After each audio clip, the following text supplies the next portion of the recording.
Hey you guys, welcome back to Tomes of Terror, my book review series. So Elias Witherow, hopefully I'm pronouncing that name right, he wrote a book called The Black Farm. And this was published by Thought Catalog back in 2017. Now, this book was actually recommended to me by a friend during a live stream, like on the chat. And when I kind of looked a little bit into it, it seemed to have had a lot of buzz surrounding it, like when it came out, judging by just the general reviews. And there were a lot of people on like Goodreads and Reddit and stuff like that that were recommending it. So I thought that I would give it a shot. Now, as is my usual habit, I didn't read a synopsis of the book or any of the reviews prior to diving into it. I didn't look up anything in particular about the author. I was just, it was recommended to me, so I wrote it down, and eventually, I bought the ebook and read it. Now, I'll say right from the outset, this would probably be classified as extreme horror. It's not the worst thing that I've ever read, in that regard, but it is pretty graphic, it's pretty grim, pretty soul-crushing. So if you're not really into reading very explicitly detailed descriptions of suicide, rape, torture, dismemberment, and cannibalism, and if you can't really stomach, gallons of stinking vomit, then maybe you might want to give this one a pass. As I said, it's not the most extreme horror I've ever read by a long stretch. Most of it didn't even faze me, which that's probably not a good thing, because that probably means I've gotten way too jaded in my old age, but it's still pretty depressing and pretty gross. So, if that's not your cup of ipecac or whatever, then probably stay far away from this one because it's kind of fucked up. I will also admit that while I actually found this book to be a very quick, action-packed read that had some really, really imaginative ideas behind it and did actually, compel me to keep reading it, I was kind of, eager to see what in the hell was going to happen next, what was the outcome of all this was going to be. I did have some problems with it, so I think overall I was a little bit ambivalent about the whole experience of reading this book. I liked it, but I feel like I didn't like it maybe as much as some other people did, and I'll kind of try to get into why that is later on. So The Black Farm is told from the first person perspective of a young man named Nick who has a girlfriend named Jess. Now, the couple has endured a series of really bad tragedies over the previous year. There's been a couple of their family members have died. One of their family members has terminal cancer. Nick loses his job. They get an eviction notice because, they don't have enough money to pay the rent.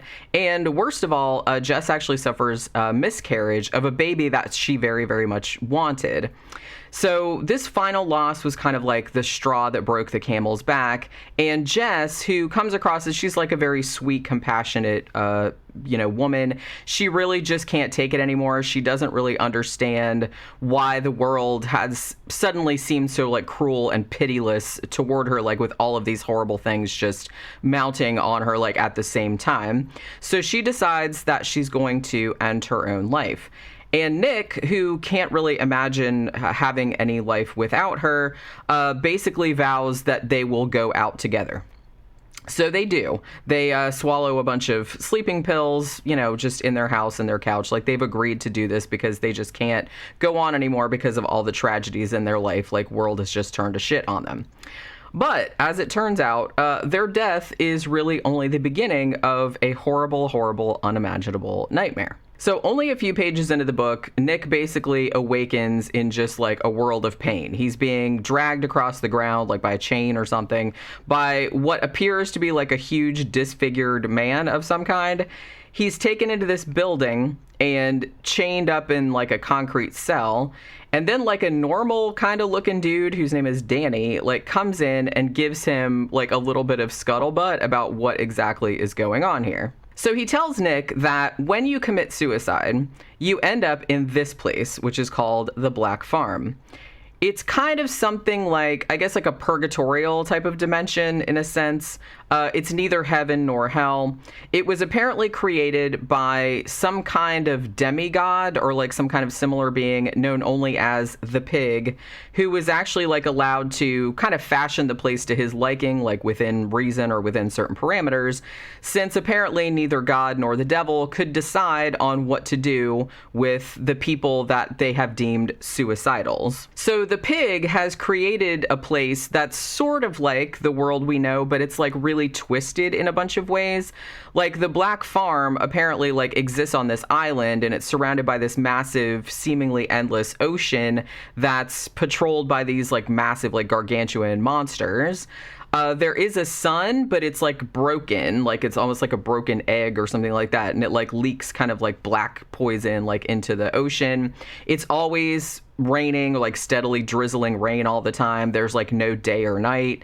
There's like a forest, and there's like mountains and various dwellings of different kinds, but everything there is just like gray and hopeless and horrible, and it's just kind of like a never-ending litany of just pain and misery like all the time. Now, aside from all the human suicidals who are kind of roaming through this desolate hellscape, there are also these other kind of monstrous beings that are called the Pigborn, and, you know, true to their name, they're kind of like the malformed offspring of the pig, and their whole thing is to just brutally torture anyone in like horrible, horrible ways, like whenever they come across somebody. Now, even though the humans that are trapped on the Black Farm are technically like already dead from our standpoint, they can still feel pain and suffer just like a living human being would. So they're still like the same as a human, even though they're like already dead.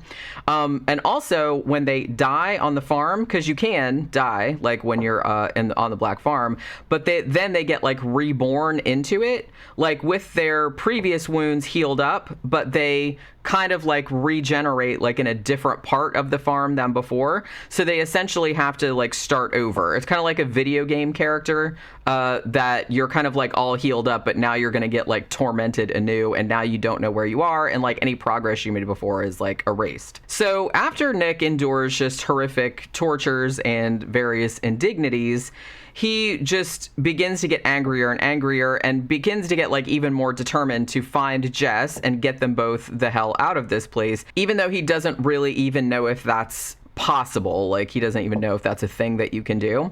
The only way that you can leave the farm, or so he's led to believe, is by doing something called feeding the pig, which will either send you like straight to hell, which is far, far worse than the farm, which is like really, really hard to imagine because the farm is like pretty bad, or it might like send you back to your old life like for another go, you know what I mean? But there's no way of knowing like prior to, you have to like make the decision, yeah, I'm gonna go feed the pig, but you don't know like what the outcome is gonna be, so you could end up in like an even worse place than you were before. But a lot of people will do that just for the opportunity. Hey, maybe I'll be able to go back to my life and like fix what I fucked up or whatever, but you don't know how it's gonna come out. So the bulk of the story is basically Nick fighting his way through the farm and trying to find Jess, and then trying to figure out like a way to escape. So along the way, all manner of ghastly, horrible things happen to him, and also to some of the other humans that he meets during his journey. And as the book goes on, it just kind of gets bleaker and bleaker, and you kind of start to wonder if there really is any way for anyone to escape from this continuous despair and violence and shit like that that's going on in this world. Now, as I mentioned, the world building in this is quite good. I mean, I could really like picture the appearance of what this place looked like, and I also thought that I had a really good handle on kind of like the rules of the place and what the stakes were like for the characters. You know, the disgusting bits, of which there are many, are also very vividly written, you know, which may be a good or bad thing depending on your point of view, I guess. The very idea of the Black Farm, in fact, was a really intriguing concept. I mean, this place that's, you know, essentially the product of indifferent and maybe like indecisive deities who don't seem to care all that much about human suffering. So in that sense, this is a very almost kind of like a nihilistic book, I guess, because it leans really hard into the notion that the worst thing imaginable isn't like a universe that's just completely devoid of meaning or completely indifferent, but a universe that seems to be actively run by gods who don't really give a squirt of piss about us, and sometimes actively enjoy like watching us writhe in agony just for their own sick amusement. But I think the thing that maybe lessened my experience of the story somewhat was the character development. And specifically, I think like the difficulty I had in suspending my disbelief in regards to the characters. Like Nick, who's our main protagonist, we're seeing everything from his point of view, isn't presented as anyone special, really. And most of the time is like pretty unlikable. So I had a kind of a hard time getting on board with the idea that, you know, that over all the millennia that the Black Farm has presumably existed, that he would be the only one to fight back to the extent that he did. And by the same token, like as an extension of that, like sometimes things seemed just a little too easy for him. Like in spite of all the horrors that he endured, like I'm not saying that he didn't have bad shit happen to him, because he did, but some things were just like a little too easy. Like he just happened to find a weapon, for example, or his enemies weren't really like smart enough or strong enough to like fight back against him or realize when he was fooling them or something like that. This might have been mitigated somewhat if we had maybe gotten to know Nick before he was ejected into the Black Farm. Like if we knew that he had something about his past or his psychological makeup that went some way toward explaining like his particular skills, you know, in other words, but we don't get that. Like the story begins with him and Jess committing suicide, and then like, you know, literally 2 or 3 pages in, like we're on the Black Farm and we're off to the races.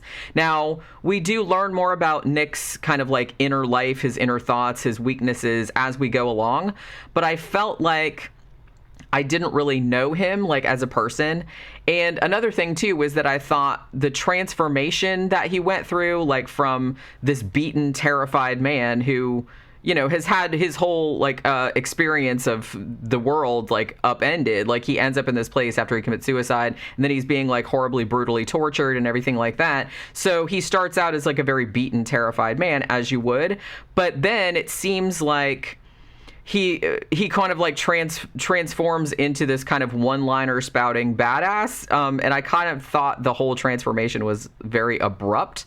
It kind of read a little bit like an adolescent power fantasy, kind of like, you know, I've talked about a couple of like Richard Lehman books before, how a lot of his books, while they're really fun, but they come across like they were written by an adolescent boy, like a little bit. This one kind of comes across like that a little bit as well, like in Nick's character, like not all the time, and it's not as egregious as Richard Lehman's kind of stuff is, but I got that kind of similar vibe from Nick's character. I was also kind of thinking or hoping that more would be done with Nick's kind of growing fury against this place, which understandable, and I guess too, like the steady abatement of his empathy toward others as he was like battling his way through the farm. Like, for example, like I suspected at one point that he was basically going to become like the monsters that he fought, and maybe realize that he liked the farm because it was like he could do whatever he wanted, like without consequence. But nothing really came of all his kind of like conflicted feelings about all the savage things that he had to do,